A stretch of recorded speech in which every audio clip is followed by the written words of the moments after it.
Sharon Nelson sat in her lavish kitchen, the sunlight streaming through the large windows and illuminating the marble countertops. She stirred her coffee absent-mindedly, her mind racing with thoughts of her husband, Dr. Perry Nelson. Boredom had seeped into their marriage, and she yearned for something more. The thrill of life had slipped away, and she craved excitement. Dr. Nelson entered, briefcase in hand, his eyes weary from a long day. He greeted Sharon with a distracted smile, unaware of the storm brewing in her heart. She had plans, dangerous plans that involved more than just a fleeting affair.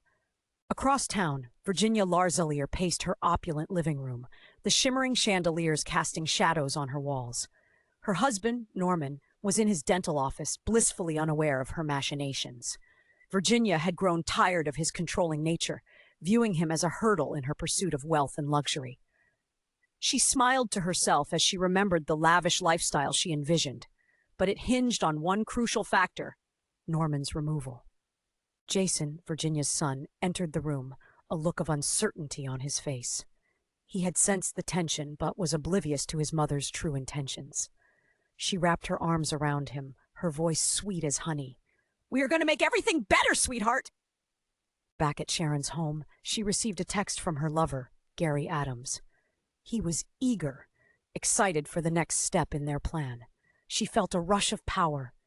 With a flick of her wrist, she sent a message that would set the wheels of destruction in motion. The two women, connected by their ambitions, were both plotting the unthinkable. Their paths, though separate, were about to intertwine in a way that would change everything. As the night descended, Sharon and Virginia prepared for the dark deeds ahead. Murder was not just an act, it was a means to an end. For both, it was a way to reclaim their lives. The stakes had never been higher, and the men in their lives were blissfully unaware of the danger lurking just beneath the surface. In the shadows, the whispers of betrayal and manipulation began to swirl, binding their fates together in a chilling embrace. The game had started, and neither woman intended to lose. Sharon sat in silence, the weight of her decision pressing down like a heavy stone. She glanced at the clock on the wall. It was almost 9. Gary would arrive soon. She rehearsed the words in her mind, how she would convince him to do what needed to be done.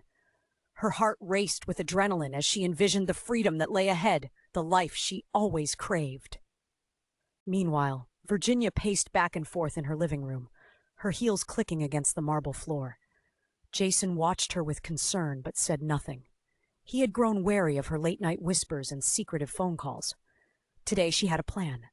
She turned to him, her expression softening. "I need your help, Jason.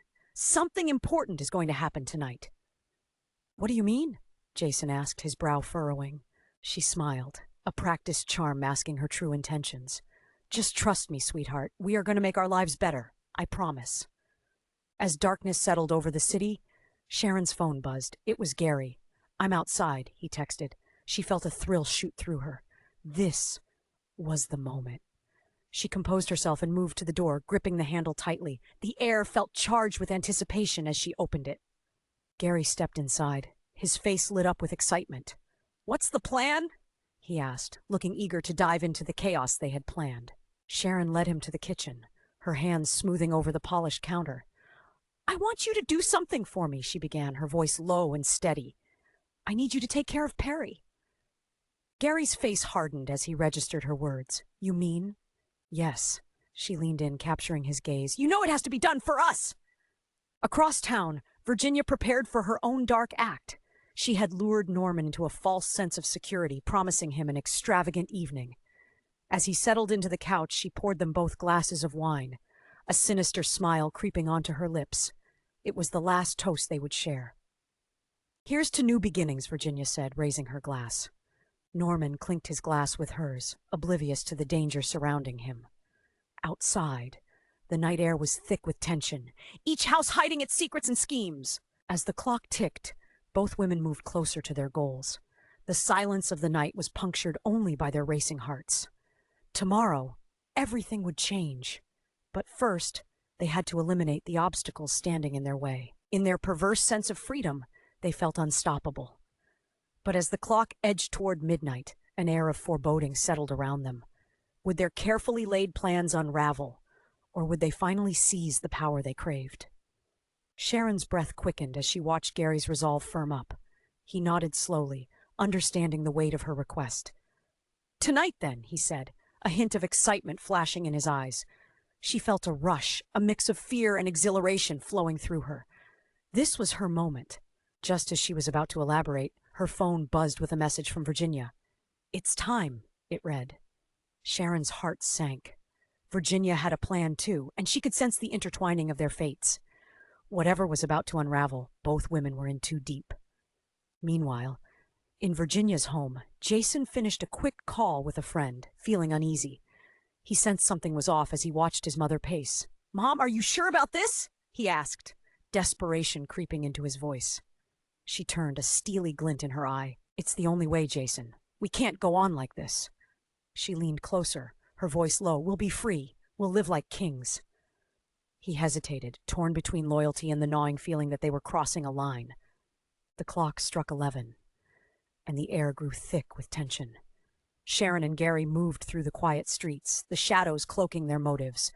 A sinister excitement electrified the air between them. As they approached Perry's home, Sharon felt her heart pound in her chest. This was it. Virginia sat with Norman, who was oblivious to the storm brewing within her. "You're so good to me, honey," she said, masking her true self. "This will make us stronger." He smiled, raising his glass again, still unaware of his impending fate.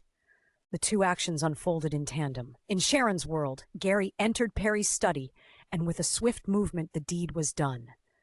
Perry's shocked expression lingered in the air as he slumped forward, unaware of who had betrayed him. Sharon's heart raced, but a cold satisfaction flooded her as she realized the power she wielded. Across town, Virginia watched through the lens of desperation. Just as she prepared to initiate her own plan, she received a call from Jason. "Mom, I can't do this," he shouted. The hesitancy shattered her resolve. She felt her plan slipping away, a crack forming in her carefully constructed facade. "Stay out of it!" she bellowed, but the words came out weak. In the silence of that moment, Norman's voice echoed in her mind, a haunting reminder of betrayal and chaos. The night ended with their ambitions dissolving into chaos. Sharon stood over Perry's lifeless body, her triumph hollow. Virginia faced Jason, the weight of her choices crashing down on her. Their paths veered apart, and the haunting reality set in. Their desires had led them to darkness, but not without cost. Both women would face the fallout of their choices. In the cold light of day, justice would come for them, but the damage was done. They had crossed a line from which there was no return. A lingering question remained. Was the freedom they sought worth the lives they shattered?